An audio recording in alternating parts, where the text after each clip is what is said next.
and welcome to Voices of Truth One-on-One with Hawaii's Future, brought to you by the Hwanes Foundation. I'm Ahu Kekahu Cardwell, and here we are today on Hawaii Island, and we have a special guest on the show. Let's go on over here and meet her. Hāwane. Aloha. Aloha. How are you, Hāwane Rios? Did I say your name right? Yes, you did. Wonderful. We're standing today in a parking lot. Yes. But this just isn't any parking lot, is it? No. Tell us where we are. We're at Pu'uhuluhulu right now in the face of the Mauna Kea. Wow, so there's Mauna Kea there. And Pu'uhuluhulu is right, It's right here. Wow. Is this right here? Yes. Wow. And obviously these two have a very special connection to each other, yes? Yes. What's the connection between the two?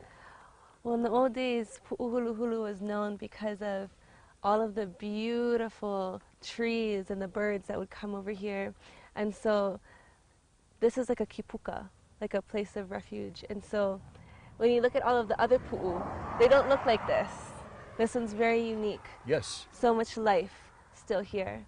And so to me, it's like a beacon of that hope with all of this pele around, all of the lava that came from Mauna Loa and Mauna Kea. This grew out of it. And so it's very symbolic to me for our lahui. Wow. And how Yeah. long have you been coming here, Hāwane? I've been coming here for years now. I want to say like the past 8 years. Wow. Yeah. Wow. And I know that you're one of the people that's involved in the Mauna Kea movement, yes? Yes. So tell us how long you've been involved with that. I've been involved as long as my family. So for the past 7 years, we have really solidified our connection to this place. And we would come up monthly to do ceremonies, at least once a month. And then we finally got into the case for the TMT. And so we've been active in the court for that long as well, since 2011. Okay. So now I got to ask you a real personal question. When you first got involved up here, when you first started coming up here, was it because you wanted to, or because your family said, you're going with us whether you like it or not? No, actually, I have a very deep and personal and spiritual connection to the Mauna. And so I would have visions and dream about this place. And so for me, my connection is very unique to myself. And I knew that I was led to come here because of what I was hearing and what I was seeing, and the pool and the music really brought me here too, because I've heard a lot of stories about the Mauna, and so it was the Mauna that gave me my first songs that I started to write. Really? And so that's what has pulled me here. And then of course my connection with my family, coming here all together. We have a very specific connection together. And so it's really united us as a family as well. The dreams and the visions you were talking about earlier, that means you were having those since you were like this high, right? Since you were very, very young. And for me, I was very confused. I didn't know if I was just, you know, making it up or seeing things, because I was very, very young. And when I started to ask my mom and ask my stepdad, and they guided me in that way for me to really be grounded in that, because to see and to hear things, it's very old. And I believe that we all have that kind of connection, and we all have those kinds of gifts, but it's about tapping into that. And so I'm no longer ashamed to speak about it, but from my soul, in a very deep place of my being, when I share it, it's coming from my heart, because it's those messages and those dreams and those visions that have led me here to the Mauna.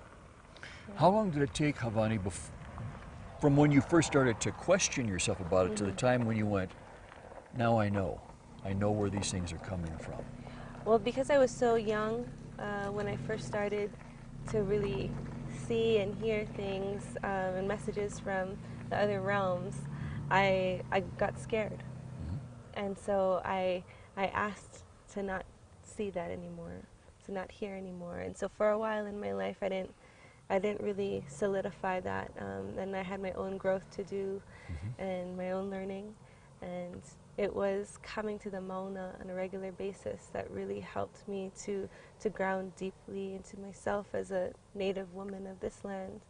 And so the reason why I'm so open about speaking about this is because I know that many children are coming into the world right now with these gifts, and I want them to feel supported, and I want them to know that there are so many people willing and able to embrace, you know, and come in this way of knowing and understanding their gifts. Wow. Yeah. What was that journey like for you? It was interesting for me because when I left that rooted space, I of course learned many lessons and really went outside of myself. But when I started coming back into grounding and being here on this land, and it's really the Aina. You can hear the Aina speak if you spend time in silence on the land. So this is not just about visions and dreams. It's about connecting to the Aina, and everybody can do that. You know, everybody has that gift of listening to the land. So you don't have to be Kanaka Maoli, Hawaiian, to do that? Is that I what you're saying? believe that every single human being has the ability to connect to place. Really? And connect to the elements. And it's just the way that those elements speak to you and the way that they raise you. And so for me, because I am Kanaka, I feel it and I see it because this is the land that raised me, the land that my ancestors come from. But I truly do believe that we as human beings, native to this earth, have the gift of just connecting deeply to where we've come from. And so that's what I really encourage, is solidifying that connection to your own land. Where does your water come from? What is the name of your Mauna? What is the name of the land that you come from? To know these things, because that's grounding. That's like the first things that I was taught. So for me, that's what makes me strong, is knowing where I come from. What's been the reaction of people, like in Europe, in Germany, in Poland, places like that, when you bring this message there? They're completely touched. Wow. Because the places that we went to, especially like in Poland, they were dancing hula already. They were learning already from Lanakila, and so they already had a connection down deep into Hawaii. But the people that were just coming into our workshops, they felt it, you know, because they have their own land. And of course in Poland, they've suffered their own trauma in the recent past. And so I think that seeing people who love their land and love their culture is very sacred to them, because for specifically in Poland, their Slavic traditions were taken from them, and now they're reigniting them because of what they see in Hawaii. And so when we went there, they know the names of their mountains. They know the names of their rivers. They do know. It's ingrained in them, ingrained in their beautiful language. And so when we go to Canada, when we go anywhere in America, the indigenous people normally are the ones that come and greet us, and they know who they are. And so much of my own growth and evolution in this particular movement for the Mauna is very inspired by who we've met along the way that are fighting for their own places. And they've been doing this for years and years.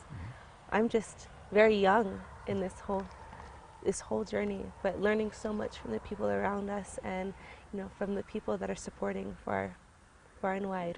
Hāwane, you made the news not too long ago, didn't you? Yes. And for a reason that very few people get to experience, I think, and that was you got arrested Yeah. up on Mauna Kea. Yes. And tell us why you went up there. Well, for me, I know that the pule, the prayer, is very important. And so I was there to pule, to lay my prayers down onto this beautiful place that I've come to love so much. And, you know, recently there's just been a lot of chaos, a lot of traumatic happenings, and not just here, but at Haleakala.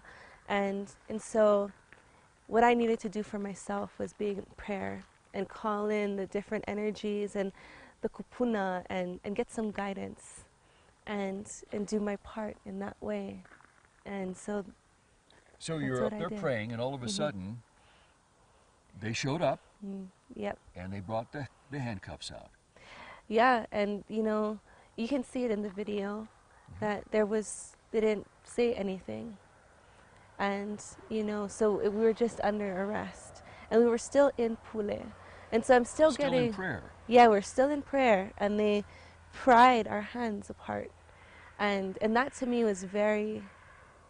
It was very sad. And I'm still processing that, because I know when I look into the eyes of the women that were in that circle, they felt that, what it was like to be pried apart when we're holding our power together, because the women hold the water of the earth in our wombs. Yes. Womb warriors, you know, that's why there's this innate responsibility and action to do what we have to do to protect our mother. And so I'm still processing it, but I do see the beauty in being up there in prayer and the message that went around the world because of it. Because of it, yeah. But I mean, Hwanes, isn't it like police officers going into a Methodist church or a Congregationalist church or a Catholic church in the middle of what's going on and putting handcuffs on everybody and dragging them out to the paddy wagon and throw them in jail? It's the same thing. What I hope that people can take from that is to respect everyone's way and to do that with an open heart. And, you know, it was very hard because our own people arrested us, you know, and I could tell when I looked at them that they knew that it wasn't okay and that wasn't right. And so I hope that we can learn from this, how to just treat people, whether we are Hawaiian or not. How do we just treat each other from the heart? The way that we would treat our own kupuna, you know? Treat our own elders, our loved ones. What were some of the thoughts that were going through your head as this started to happen? I kind of went into this like survival realm, and I just kept in my prayer, kept in my chant, and just rooted down. And then I could feel myself just breathe, because I felt the peace of the Mauna come right into my space and right into the space of the women and with Bronson. And so I didn't feel scared. I wasn't in that fear. And I just felt this is okay, because I was meant to be here at this time. That group of women very close to me, we dance hula alongside each other and have chanted alongside each other for a very long time. And so it was a very trusting circle. So there were no strangers there? No. Wow. People that I will stand by forever. And so I'm proud to have been in that circle with those people, because, you know, there's a grandmother in that circle, mothers, people that have given life, whether it's given life in the human way or life in chant or in song or just in prayer. And so for me, when I looked around that circle, I could see everyone's strength and that it was going to be okay no matter what. Words of the wise echo in my soul,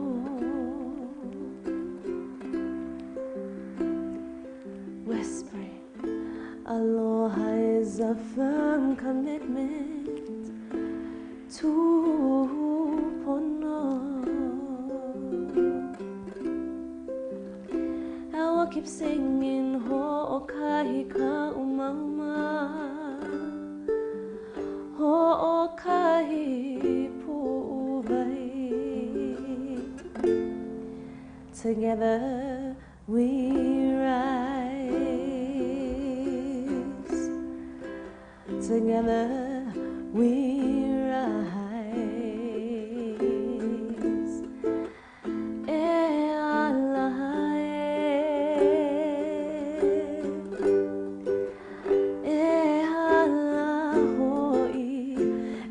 Chanting kukia I Mauna, kukia I Mauna.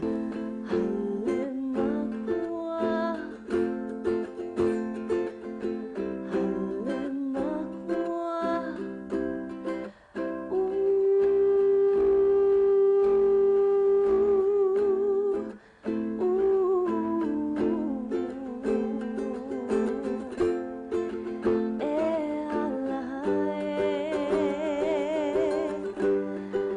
hale makua.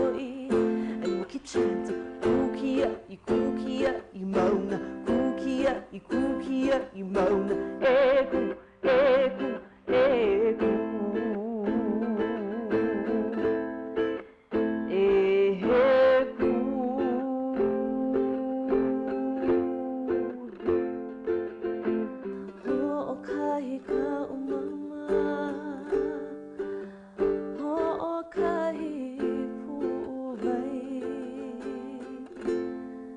Together we rise.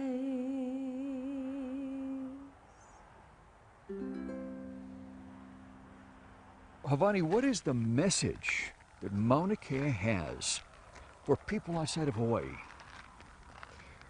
I believe it's about unity on so many different levels, and about the heart and love. Love for the land, love for people, love for our ohana, coming back to the old way of connecting. I believe the Mauna is sending out this beautiful message of change and evolution, and the Mauna has revolutionized my life. The way I walk, the way I speak, it's about honor, honoring where we come from, and honoring those who have come before. Because when I look at this Mauna, I see the Mauna in my own genealogy. How difficult was it for you to be that when they were putting the handcuffs on you? It's about compassion, I believe, and having understanding that we're all just growing. We're all just learning again how it is to actually communicate with one another, what it means to actually respect one another, what honor really is, what integrity is, what it means to really say, I see you, you know? And so I understand where people are at.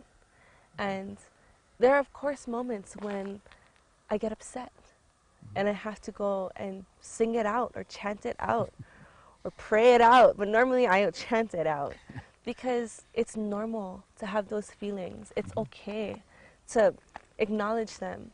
I was told by an elder to feel it all the way.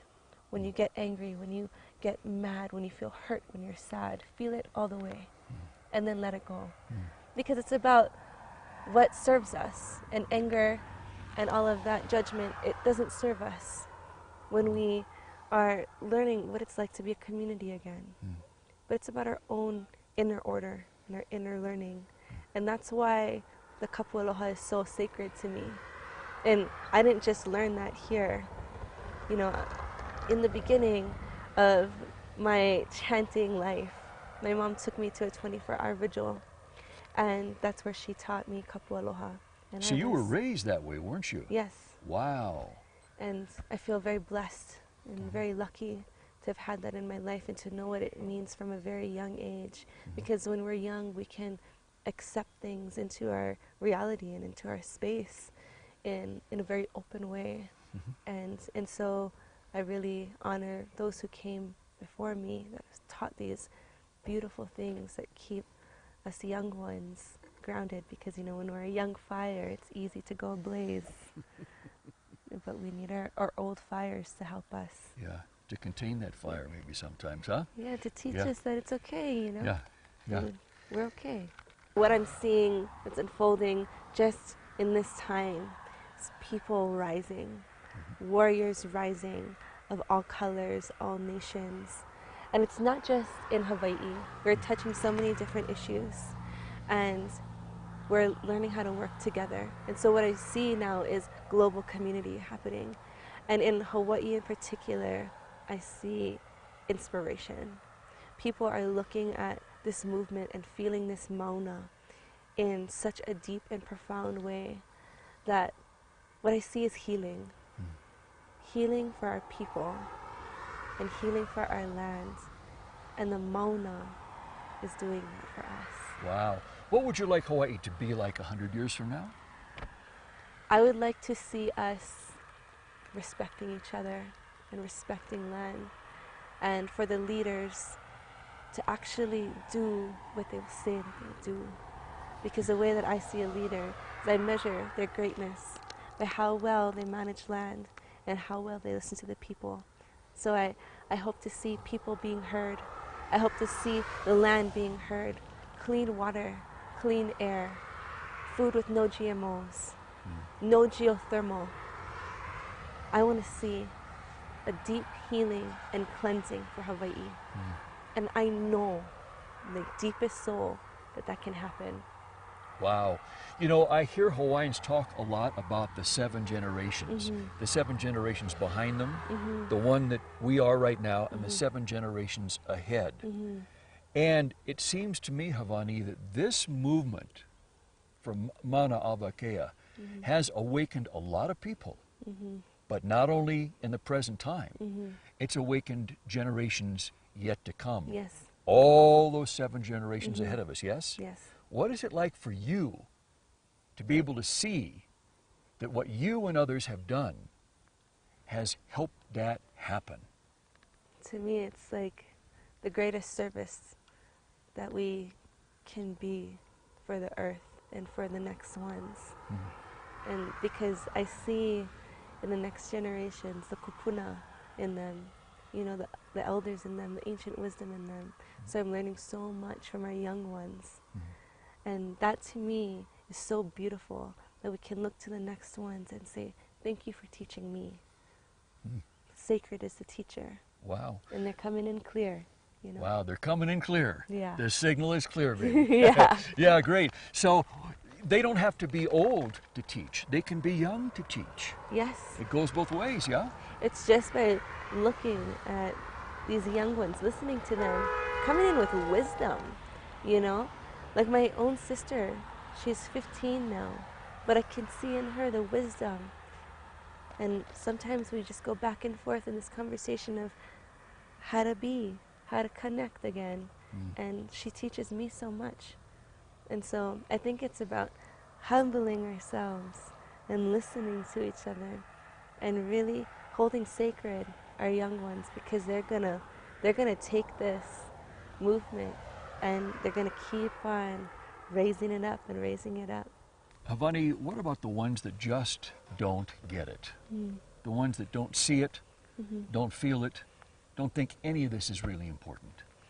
I feel like that's their own evolution, you know, and it's okay to be in that space, you know, because I've learned that I can only be right here, you know, and I can only do what I'm told to do from the kupuna, from the land.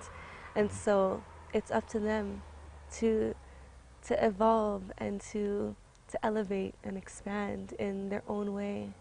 And I feel like, again, going back to what we said in the beginning, when you find your mountain, when you find your water, when you find your land base, and you have reverence for these places, that's when you can start caring. That's when you can start feeling. But we numb ourselves out with TV and phones, with distractions. Numb feels good, you know, because then they're like, oh, now I don't have to be responsible, and I don't have to care. But, you know, we can only live so long like that until, you know, Papahana Moku and Wakea say, Till it catches up with you gotta start caring. Playtime is over, now it gets serious. Yeah, Great. You know, Hwanes, people watch Voices of Truth one-on-one with Hawaii's future throughout Hawaii, but we also have people who watch it all over the world, in various cities, online, stuff like that. And I'll bet you right now that there's somebody watching you and me, somebody about your age, maybe younger than you, maybe far younger than you, who has been very inspired by what you've shared with us today. But they're sitting there thinking, you know what? I don't think I could do that. I don't know if I have enough in me to do that. What would you say to them? Release your light. It's time to release your light. And, you know, when we find our passions in this land and we're inspired by these things, that's when we're limitless. And especially when we're working together and we're coming into a community and working on really connecting from the soul, from the na'au, from this second heart that we have, from our hearts, I believe that when we do these things, we inspire one another and lift one another up. This is the time to do that, to lift each other up. And so if you feel like you're not there yet and you're just at that cusp of making that leap, do it in your own time. You know, it's okay. Follow your own way, evolve in your own way, because that is taking your power back, mana, taking your mana back. It's doing this in your own journey. Find your own mountain, yes? Find your mountain. Wow, what a wonderful message. And you know what? That's where we have to leave it today. Hāwane Rios, thank you so much. Mahalo Mahalo piha nui. for Mahalo. being on Voices of Truth. To our viewers, mahalo to you for joining me and Hāwane Rios here today at the very foot of Mauna Kea on this very special edition of Voices of Truth. Remember, you can watch us on the web 24/7 on voicesoftruthtv.com. And you can like Voices of Truth One-on-One with Hawaii's Future on Facebook. So, I'm Kahu Cardwell with Hāwane Rios here. And until next time, ahui ho! Aloha.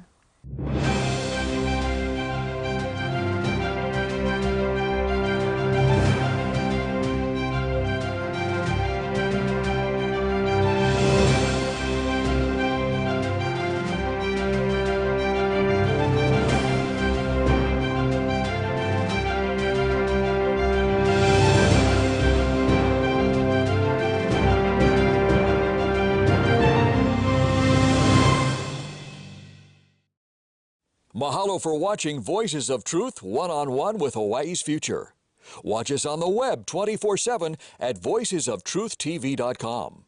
You'll find all our shows, including this one, in case you want to see it again or share it with family and friends.